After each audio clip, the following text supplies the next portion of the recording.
નમસ્કાર વિદ્યાર્થી મિત્રો, આજે આપણે કણાપ સૂત્રથી આગળ વધીએ છીએ.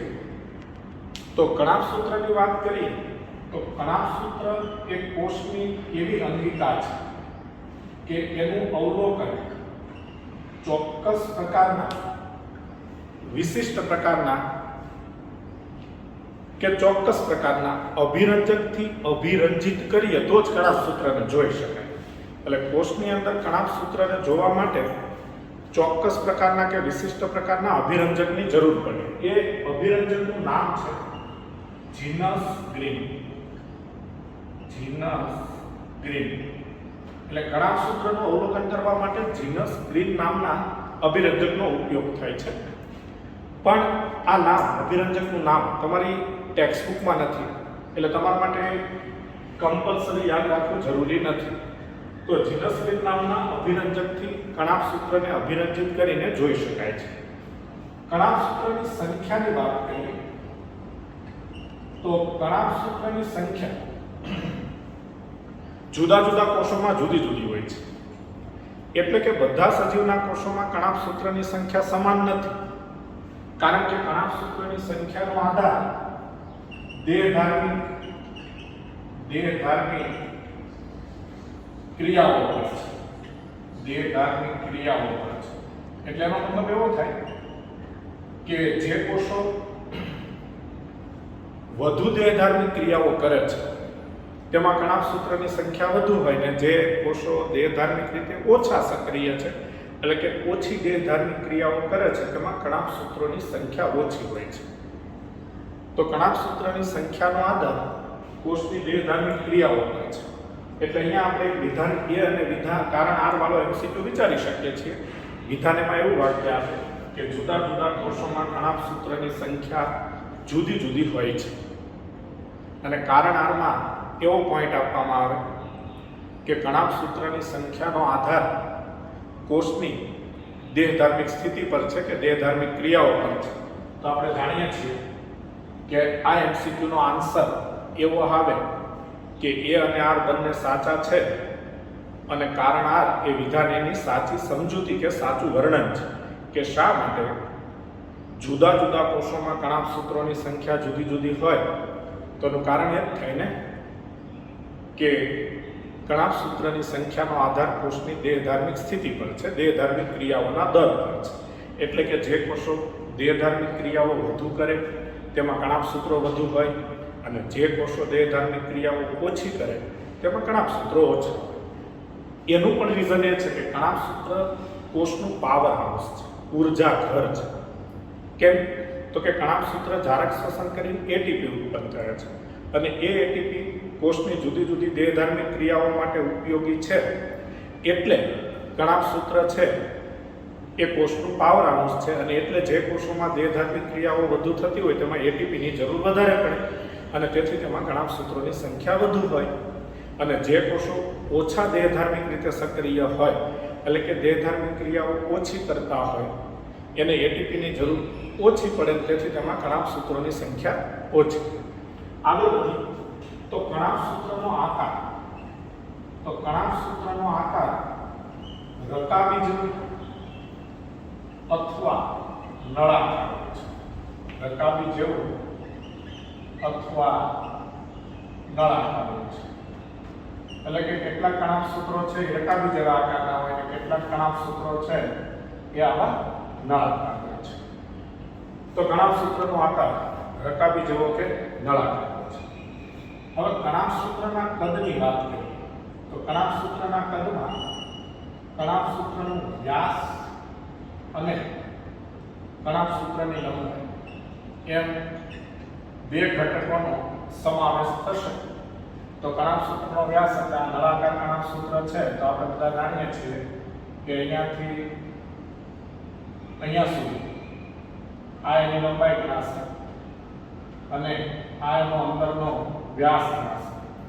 તો કણાપ સૂત્રનો વ્યાસ છે એ 0.2 થી 1 માઇક્રોમીટર જેટલો છે. 0.2 થી 0.2 માઇક્રોમીટર થી 1 માઇક્રોમીટર જેટલો છે. 0.2 માઇક્રોમીટર 1 માઇક્રોમીટર જેટલો છે અને એવરેજ 0.5 માઇક્રોમીટર જેટલો હોય છે અને તેની લંબાઈ જોઈએ તો 1 માઇક્રોમીટર થી 4.1 માઇક્રોમીટર જેટલી હોય છે. તો કણાપ સૂત્રનો વ્યાસ 0.2 માઇક્રોમીટર થી 1 માઇક્રોમીટર જેટલો છે, એવરેજ 0.5 માઇક્રોમીટર અને કણાપ સૂત્રની લંબાઈ 1 માઇક્રોમીટર થી 4.1 માઇક્રોમીટર જેટલી હોય છે. આગળ વધીએ તો કણાપ સૂત્રની રચના. તો કણાપ સૂત્રની રચનાની ચર્ચા કરીએ. કણાપ સૂત્રની રચના. તો કણાપ સૂત્રની રચનામાં પહેલી વાત એ કે કણાપ સૂત્રની દીવાલ બે પડની બનેલી છે. આકૃતિમાં ખ્યાલ આવશે. આ કણાપ સૂત્રની અંતરરચનાની આકૃતિ છે. એમાં આ કણાપ સૂત્રની દીવાલ છે.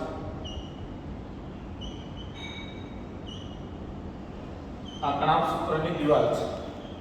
તો કણાપ સૂત્રની દીવાલ છે એ આવા બે પડની બનેલી છે. એના બહારના પડને બાહ્ય પટલ કહે છે, બાહ્ય પટલ, અને એના અંદરના પડને અંતઃ પટલ કહે છે, અંતઃ પટલ કહે છે. તો કણાપ સૂત્રની દીવાલમાં બહારનું પડ છે એને બાહ્ય પટલ કહેવાય. આ કણાપ સૂત્રની દીવાલની અંદરનું પડ છે એને અંતઃ પટલ કહેવાય. હવે કણાપ સૂત્રનું જે અંતઃ પટલ છે એ આખા કણાપ સૂત્રની અંદરના અવકાશને બે ભાગમાં વહેંચી દે છે, બે કક્ષમાં વહેંચી દે છે, એટલે કે બે કમ્પાર્ટમેન્ટમાં વહેંચી દે છે. એમાં આ જે કમ્પાર્ટમેન્ટ છે એટલે કે કણાપ સૂત્રનું અંતઃપટલની બહારનો ભાગ એને બાહ્ય કક્ષ કહેવાય છે, બાહ્ય કક્ષ કહે છે. અને આ કણાપ સૂત્રનું જે અંતઃપટલ છે એની અંદરનો જે આ બધો ભાગ છે એને અંતઃ કક્ષ કહે છે, અંતઃ કક્ષ કહે છે. અંતઃ કક્ષને કણાપ સૂત્રનું આધારક પણ કહે છે. કણાપ સૂત્રના આધારકને ઇંગ્લિશમાં મેટ્રિક્સ કહેવાય છે. કણાપ સૂત્રના આધારકને મેટ્રિક્સ કહેવાય છે, મેટ્રિક્સ કહેવાય છે. તો ફરી એકવાર વાત કરીએ. કણાપ સૂત્રની દીવાલ બે પડની બનેલી છે. તેના બહારના પડને બાહ્ય પટલ કહેવાય છે, અંદરના પડને અંતઃ પટલ કહેવાય છે. અંદરનું અંતઃ પટલ તે કણાપ સૂત્રના અવકાશને બે ભાગમાં વહેંચે છે.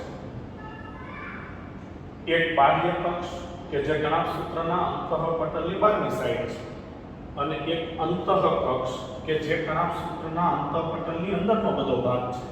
એટલે અંતઃ કક્ષને કણાપ સૂત્રનું આધારક પણ કહેવામાં આવે છે. હવે કણાપ સૂત્રના જે આ બંને પટલો છે, બાહ્ય પટલ અને અંતઃ પટલ, તો કણાપ સૂત્રના જે બંને પટલો છે, બાહ્ય પટલ અને અંતઃ પટલ, બંનેમાં ચોક્કસ ઉત્સેચકો હોય છે, ઉત્સેચકો હોય છે. આ ઉત્સેચકો તેના જુદા જુદા કાર્યો સાથે સંકળાયેલા છે. એટલે કે કણાપ સૂત્રના બાહ્ય પટલમાં અને અંતઃ પટલમાં જુદા જુદા ઉત્સેચકો હોય છે. જે ઉત્સેચકો એ કણાપ સૂત્રના બાહ્ય પટલ અને અંતઃ પટલના જુદા જુદા કાર્યો સાથે સંકળાયેલા હોય છે. બે પટલ વચ્ચેના અવકાશ એટલે કે આ અવકાશને, આ બાહ્ય પટલ અને અંતઃ પટલ વચ્ચેનો જે અવકાશ છે જેને બાહ્ય કક્ષ પણ કહેવાય છે, એને આંતરપટલ અવકાશ કહેવાય છે. આંતરપટલ અવકાશ કહે છે, આંતરપટલ અવકાશ કહે છે. તો કણાપ સૂત્રની દીવાલના બાહ્ય પટલ અને અંતઃ પટલ વચ્ચેના અવકાશને આંતરપટલ અવકાશ કહેવાય છે. હવે આકૃતિ પરથી સ્પષ્ટ ખ્યાલ આવે છે કે કણાપ સૂત્રનું જે બાહ્ય પટલ છે એ સળંગ છે. સળંગ છે મતલબ આ અંતઃપટલમાં જે આ ટાઈપના આવા પ્રવર્ધો ઉત્પન્ન થાય છે, એટલે કે અંતઃપટલ કેટલી જગ્યાએ અમુક જગ્યાએ આવી રીતે અંતર્વલન પામેલું છે. અંતર્વલન પામેલું છે એટલે કે અંદર વળીને આવી રીતે લંબાયેલું દેખાય છે. એવું નથી, બાહ્ય પટલ આમ કન્ટિન્યુ ચાલુ થાય છે. એટલે બાહ્ય પટલ છે એ સળંગ છે. તો કણાપ સૂત્રનું બાહ્ય પટલ સળંગ છે, બાહ્ય પટલ સળંગ છે. કણાભસૂત્રનું બાહ્ય પટલ સળંગ છે. હવે કણાભસૂત્રનું બાહ્ય પટલ સળંગ છે, પણ તેનું અંતઃપટલ હમણાં આપણે આકૃતિમાં વાત કરીએ પ્રમાણે કે અંતઃપટલ છે એ થોડા અંતરે અંતર્વલન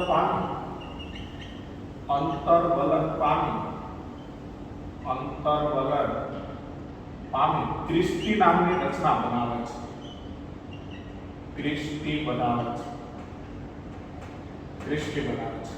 ફરી એકવાર આપણે આકૃતિમાં ચેક કરી લઈએ કે આ કણાભસૂત્રનું બાહ્ય પટલ છે, બાહ્ય પટલ સળંગ છે અને અંતઃપટલ થોડા અંતરે આવી રીતે અંતર્વલન પામે છે અને અંતર્વલન પામી અને આવા જે પ્રવર્ધો બનાવે છે, આ દરેક રચનાઓ પ્રવર્ધ જેવી રચનાઓ કહેવાય, પ્રવર્ધો કહેવાય.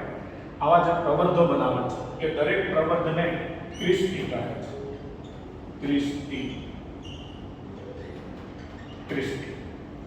તો કણાભસૂત્રનું અંતઃપટલ બાહ્ય પટલ સળંગ છે અને અંતઃપટલ થોડા અંતરે આવી રીતે અંતર્વલન પામે અને આવી ક્રિસ્ટી બનાવે છે. ક્રિસ્ટી કણાભસૂત્રના કાર્યનું ક્ષેત્રફળ વધારે છે, એટલે કે ક્રિસ્ટી કણાભસૂત્રની કાર્ય સપાટી વધારે છે.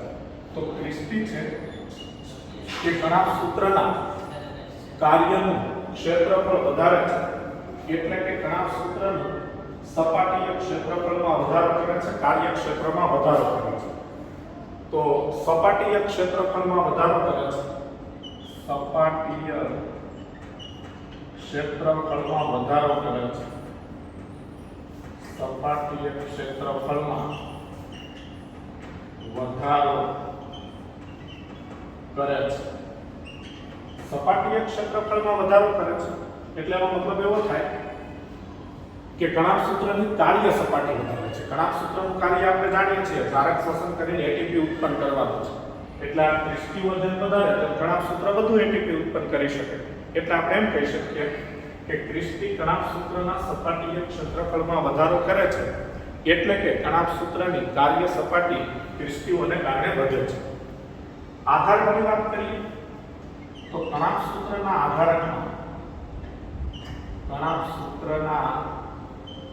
આધારકમાં એક વલયાકાર ડીએનએ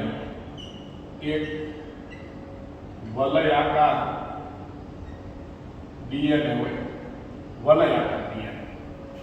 તો કણાભસૂત્રના આધારકમાં એક વલયાકાર ડીએનએ હોય. વલયાકાર એટલે વર્તુળાકાર. એટલે આ ટાઈપનું આવું વલયાકાર ડીએનએ. હવે ડીએનએ તો રંગસૂત્રમાં આવેલું. તો રંગસૂત્રમાં જે ડીએનએ આવેલું હોય રેખીય હોય, સીધું હોય, અને આ વર્તુળાકાર ડીએનએ હોય એટલે વલયાકાર. ત્યાર પછી કેટલાક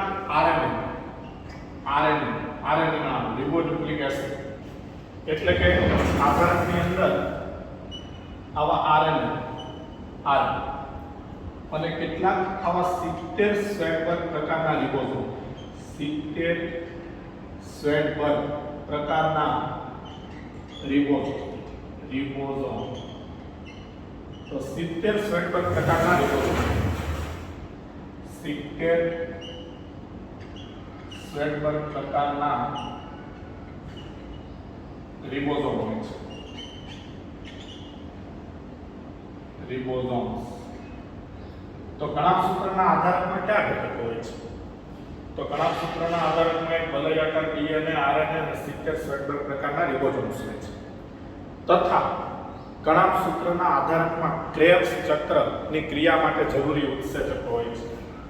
ક્રેબ્સ ચક્ર એટલે ધારક શ્વસનનો એક તબક્કો છે જે આપણે ચેપ્ટર નંબર 12 માં ભણીશું.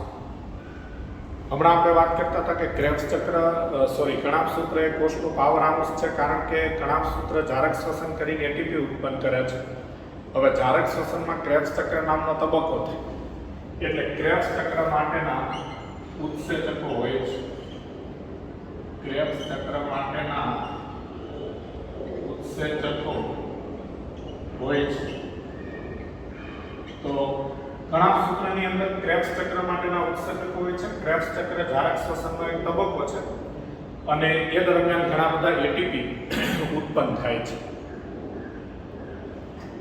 કણાભસૂત્ર દ્વિભાજન પામવાની ક્ષમતા ધરાવે છે. કણાભસૂત્ર દ્વિભાજન પામી શકે છે. તો કણાભસૂત્ર દ્વિભાજન પામી શકે છે. દ્વિભાજન એટલે એક કણાભસૂત્ર હોય તો એ વિભાજન પામે અને બીજું કણાભસૂત્ર ઉત્પન્ન કરે એટલે એને કણાભસૂત્ર દ્વિભાજન પામી શકે છે. એવું કહી શકાય કે કણાભસૂત્ર દ્વિભાજન પામવા માટે સક્ષમ છે. કણાભસૂત્રના આધારમાં કેટલાક પ્રોટીન સંશ્લેષણ માટેના ઘટકો પણ હોય છે. પ્રોટીન સંશ્લેષણ માટેના ઘટકો પણ હોય છે. પ્રોટીન સંશ્લેષણ માટેના ઘટકો પણ હોય છે. સંશ્લેષણ એટલે ઉત્પન્ન, એટલે કણાભસૂત્રના આધારે પણ પ્રોટીન ઉત્પન્ન કરતા કેટલાક ઘટકો પણ હોય છે. તો આ કણાભસૂત્રની ચર્ચા પૂરી. હવે વિદ્યાર્થી મિત્રો આપણે હરિતકણની વાત કરીએ છીએ. તો હરિતકણ એટલે આપણને બોર્ડ પેટર્નની એક્ઝામિનેશનમાં પાર્ટ બી માં એવો સવાલ પૂછવામાં આવે કે હરિતકણ વિશે નોંધ લખો કે હરિતકણની સૂચનોંધ વર્ણન. તો આપણે હરિતકણની શોર્ટનોટમાં કેટલા મુદ્દાઓ જોવાના છે. તો સૌ પહેલી વાત કરીએ કે હરિતકણનું સ્થાન. હરિતકણ ક્યાં? તો આપણને ખ્યાલ છે કે હરિતકણ વનસ્પતિ કોષ માટેની અંગિકા છે. હરિતકણ પ્રાણી કોષમાં ન. ઓકે, તો વનસ્પતિના કોષોમાં ક્યાં હોય? તો વનસ્પતિના કોષોમાં હરિતકણ વનસ્પતિના લીલા અંગોમાં હોય. હવે વનસ્પતિમાં લીલા અંગો તરીકે મેઇન પર્ણ હોય.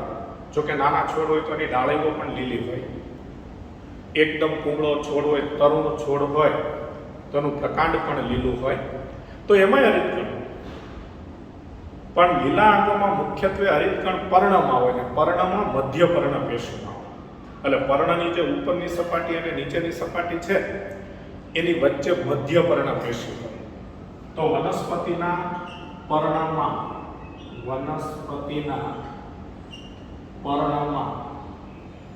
મધ્ય પર્ણ પેશીમાં હોય છે. મધ્ય પર્ણ પેશીમાં હોય છે. તો હરિતકણનું સ્થાન વનસ્પતિના પર્ણમાં મધ્ય પર્ણ પેશીમાં જોવા મળે છે. તો હરિતકણ લીલી વનસ્પતિમાં પર્ણના મધ્ય પર્ણ કોષોમાં જોવા મળે છે. હવે લેન્સ આકારના, અંડાકાર આકારના એવા જુદા જુદા આકારના હોય છે. તો હરિતકણના આકાર જુદા જુદા છે. જેમ કે કેટલીક વનસ્પતિના હરિતકણ લેન્સ આકારના હોય છે.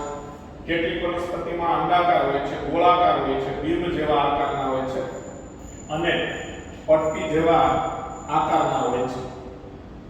તો બીમ જેવા આકારના, ગોળાકાર, પટ્ટી જેવા આકારના, લેન્સ આકારના એવા જુદા જુદા આકારના હોય છે. હરિતકણના કદની વાત કરીએ તો એની લંબાઈ અને પહોળાઈ. લંબાઈ અને પહોળાઈ. દાખલા તરીકે કોઈ હરિતકણ થોડું આવું લંબગોળ જેવા આકારનું છે તો આ એની લંબાઈ છે અને આ એની પહોળાઈ. તો હરિતકણની લંબાઈ 5 થી 10 માઇક્રોમીટર છે. 5 થી 10 માઇક્રોમીટર છે અને એની પહોળાઈ 2 થી 4 માઇક્રોમીટર છે. 2 થી 4 માઇક્રોમીટર છે. તો હરિતકણની લંબાઈ અને પહોળાઈ. તો આ હરિતકણના કદની વાત. આગળ વધી હરિતકણની સંખ્યાની વાત કરીએ. તો હરિતકણની સંખ્યાની ચર્ચા કરીએ. હરિતકણની સંખ્યા તો આપણે બધા જાણીએ છીએ કે બધી લીલમાં હરિતકણ, જે છોડ સ્વરૂપની વનસ્પતિઓ છે એમાં હરિતકણ, જે મોટા વૃક્ષો સ્વરૂપે છે એ વનસ્પતિઓમાં પણ હરિતકણ હોય છે. એટલે કે હરિતકણ જુદી જુદી વનસ્પતિઓમાં હોય છે. બધી લીલમાં, બધા છોડમાં, બધા વૃક્ષોમાં હરિતકણ હોય છે. હવે ક્લેમિડોમોનાસ એક કોષી લીલ છે. તો ક્લેમિડોમોનાસ નામની લીલમાં એક જ કોષ, ક્લેમિડોમોનાસ એક કોષી લીલ છે તો ક્લેમિડોમોનાસ લીલનો એક કોષ હોય એમાં એક જ હરિતકણ, એક જ હરિતકણ. તો ક્લેમિડોમોનાસ નામની લીલના એક કોષમાં એક જ હરિતકણ. ત્યારે વનસ્પતિના છોડ, વનસ્પતિના વૃક્ષો એ બધાના જે મધ્યપર્ણ પેશી છે એમાં 20 થી 40 જેટલા હરિતકણ હોય છે. તો મધ્યપર્ણ કોષમાં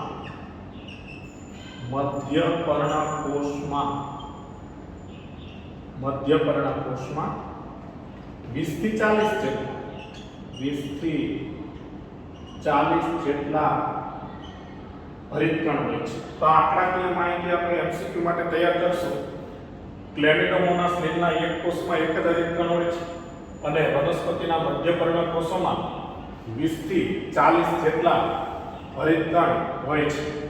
તો આ હરિતકણની સંખ્યાની વાત. હવે આપણે હરિતકણની રચનાની વાત કરીએ. તો હરિતકણની રચનાની વાત કરીએ તો પહેલી વાત એ કે કણાભસૂત્રની દિવાલ છે એ પણ બે પડની બનેલી છે. એમ હરિતકણ છે તેની દિવાલ પણ બે પડની બનેલી છે. તો હરિતકણ આ રીતે જોઈએ આપણે. આ એક હરિતકણ છે, આ હરિતકણની દિવાલ છે.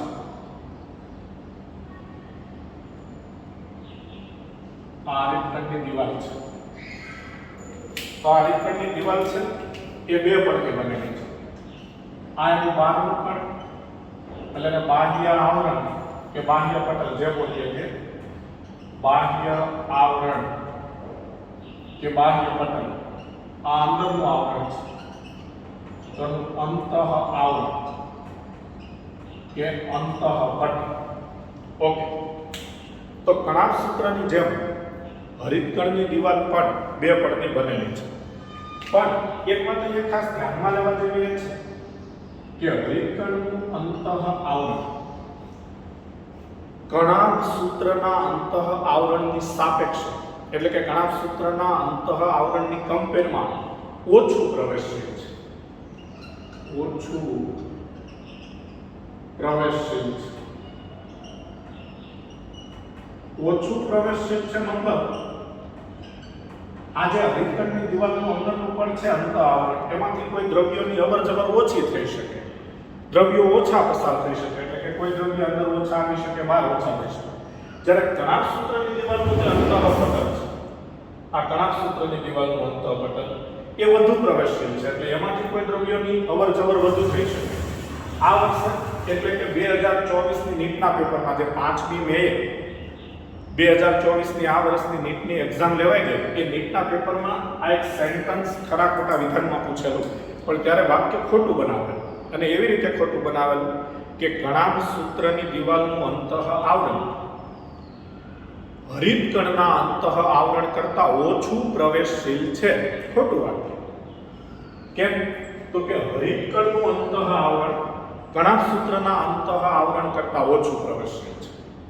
અને આ 2024ની નીટના એક્ઝામના ક્વેશ્ચન પેપરમાં ઉલટું કરીને આવ્યું. વાક્ય ખોટું બનાવવા સેન્ટેન્સ ખોટા વિધાન તરીકે પૂછાયું તો એ ઉલટું કરીને આવ્યું હતું કે કણાભસૂત્રનું અંતઃ આવરણ અંતઃ પટલ હરિતકણના અંતઃ પટલ કરતાં ઓછું પ્રવેશશીલ છે. એટલે વાક્ય ખોટું થાય, કારણ કે હરિતકણનું અંતઃ આવરણ કણાભસૂત્રના અંતઃ આવરણ કરતાં ઓછું પ્રવેશશીલ છે.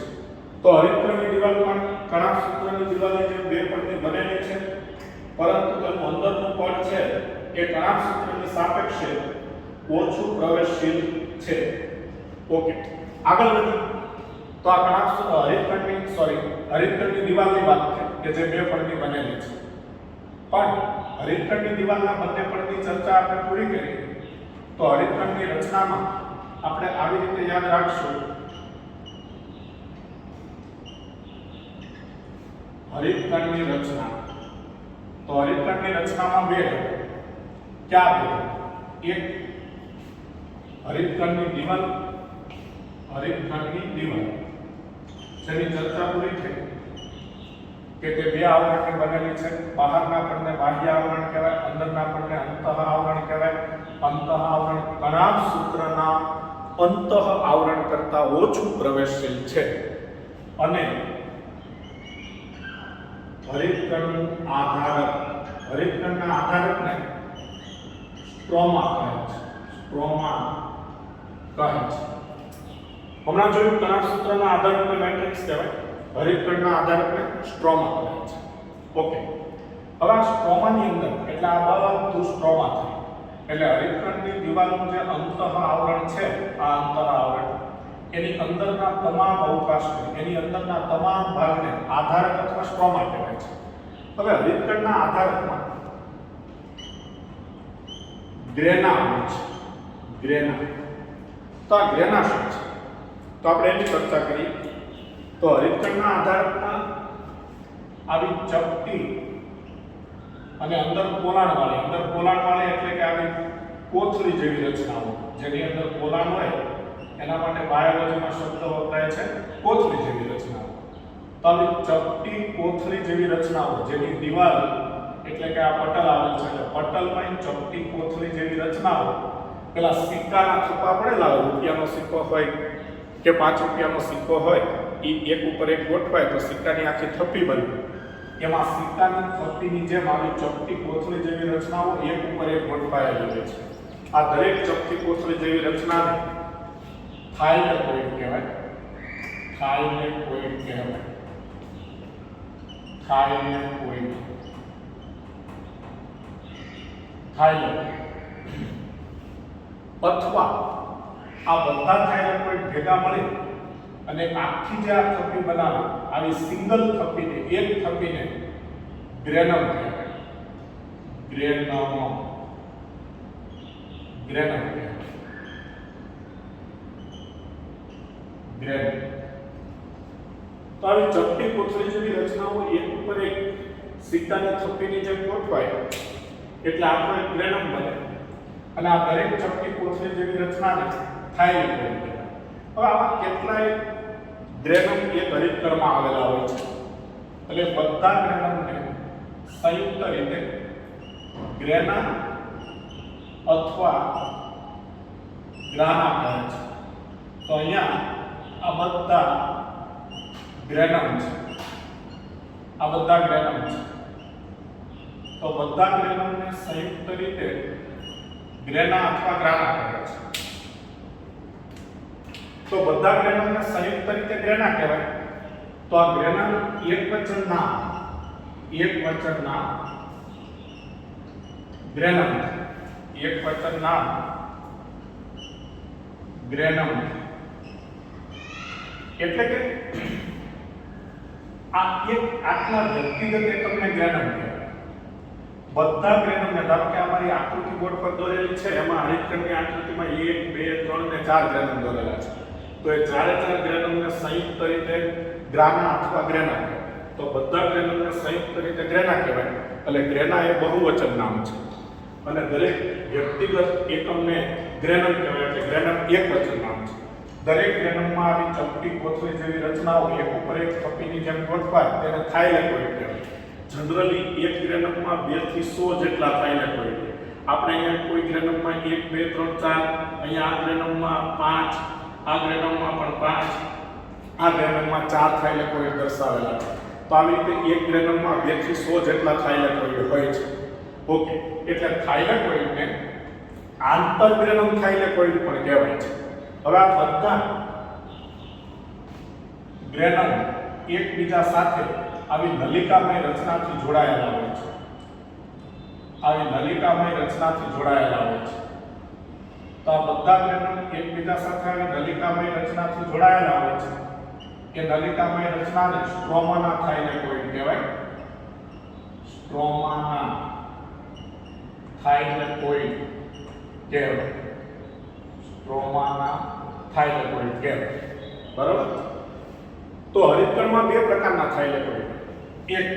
એક ઉપર એક સિક્કાની થપ્પીની જેમ ગોઠવાયેલા દરેક વ્યક્તિગત થાઇલેકોઇડને આંતરગ્રેનમ થાઇલેકોઇડ કહેવાય અથવા ગ્રેનાના થાઇલેકોઇડ કહેવાય. અને બધા ગ્રેનમ એકબીજા સાથે આવી નલિકામય એટલે નળી જેવી રચનાથી જોડાયેલા હોય એ દરેક નલિકામય રચનાને સ્ટ્રોમાના થાઇલેકોઇડ કહેવાય અથવા તેને સ્ટ્રોમા લેવિલી પણ કહેવાય. તો તો સ્ટ્રોમાના થાઇલેકોઇડ અથવા સ્ટ્રોમા લેમિલી. પણ સ્ટ્રોમા લેમિલી એ શબ્દ આપણે 11th ના બાયોલોજીમાં 11મા ચેપ્ટરમાં જોશું. ઓકે, હવે આ ગ્રેના છે એમાં એક વચનમાં ગ્રેનમ કહેવાય. દરેક ગ્રેનમમાં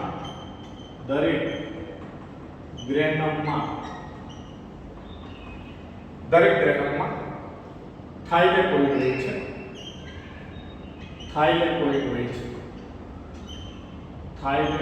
હોય છે.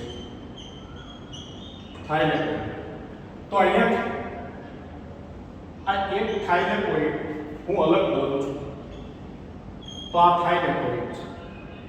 આ થાઇલેકોઇડની દિવાલ છે. થાઇલેકોઇડની દિવાલ પણ આવી રીતે આ બે પડની બનેલી છે. વિદ્યાર્થી મિત્રો, થાઇલેકોઇડની દિવાલનું બંધારણ કોષરસ પટલના બંધારણ જેવું જ હોય છે. એટલે કે કોષરસ પટલમાં જેમ લિપિડના બે પડ હતા અને વચ્ચે વચ્ચે પ્રોટીનના અણુ હતા, એમ થાઇલેકોઇડની દિવાલમાં પણ આ લિપિડના બે પડ હોય અને વચ્ચે કેટલાક આ ટાઈપના આવા પ્રોટીનના અણુ હોય છે. પણ આ બાબતનો વિગતવાર અભ્યાસ, ડિટેલમાં સ્ટડી આપણે ચેપ્ટર નંબર 11 પ્રકાશ સંશ્લેષણમાં કરીશું. ઓકે, તો આ થાઇલેકોઇડની દિવાલ છે. થાઇલેકોઇડની ફરતે દિવાલ આવેલી છે એટલે એની અંદર આ અવકાશ છે. આ થાઇલેકોઇડનો અવકાશ છે એટલે કે થાઇલેકોઇડનું કોલાન છે. થાઇલેકોઇડની દિવાલમાં ક્લોરોફિલના અણુ આવેલા છે એટલે આ થાઇલેકોઇડની દિવાલમાં આવેલા ક્લોરોફિલ છે. તો થાઇલેકોઇડની દિવાલમાં ક્લોરોફિલ આવેલા છે. તો થાઇલેકોઇડની દિવાલમાં ક્લોરોફિલ આવેલા છે. આ ક્લોરોફિલ પ્રકાશ સંશ્લેષણ દરમિયાન દિવસે સૂર્યની પ્રકાશ શક્તિનું શોષણ કરે છે. એટલે પ્રકાશ સંશ્લેષણની શરૂઆત થાય છે, જેનો પણ આપણે વિગતવાર અભ્યાસ ચેપ્ટર નંબર 11માં કરીશું. અને હવે વિદ્યાર્થી મિત્રો, આપણે છેલ્લી એક વાત પર આવી ગયા કે થાઇલેકોઇડના કોલાનમાં પાણીનું પ્રકાશ વિઘટન થાય છે. તો પાણીનું પ્રકાશ વિઘટન એટલે પાણીના અણુ તૂટે, પાણીના અણુનું આયનીકરણ થાય. એટલે પાણીનું અણુસૂત્ર છે H2. હવે એનું આયનીકરણ થાય એટલે H+ અને OH- છૂટા પડે.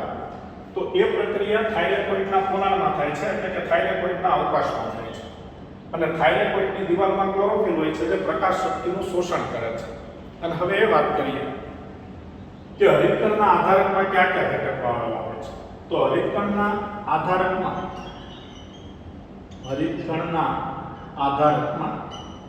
કયા કયા ઘટકો છે? તો હરિતકણના આધારકમાં પણ એક વલયાકાર DNA.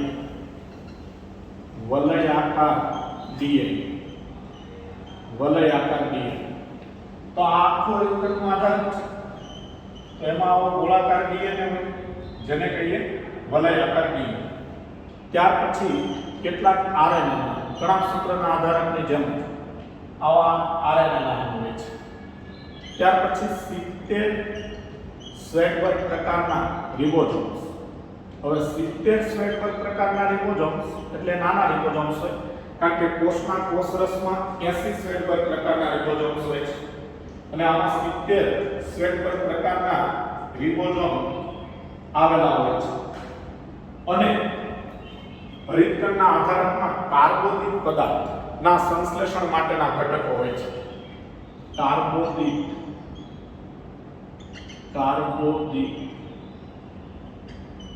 સંશ્લેષણના ઘટકો હોય છે. કાર્બોદિતના સંશ્લેષણના ઘટકો. હવે કાર્બોદિત પદાર્થ તરીકે હરિતકણમાં સ્ટાર્ચ,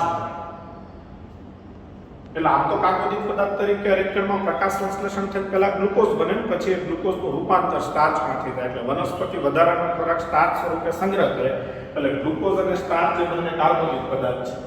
તો કાર્બોદિત પદાર્થ તરીકે પ્રકાશ સંશ્લેષણ દરમિયાન હરિતકણના આધારકમાં ગ્લુકોઝ બને. એટલે ગ્લુકોઝના સંશ્લેષણ માટેના ઘટકો પણ હરિતકણના આધારકમાં આવેલા હોય છે. તો આ હરિતકણની ચર્ચા પણ પૂરી થઈ. અને વિદ્યાર્થી મિત્રો, અહીં આપણો આ લેક્ચર પૂર્ણ કરીએ છીએ. આગળનો ટોપિક આપણે નેક્સ્ટ લેક્ચરમાં જોઈશું. Okay, thank you.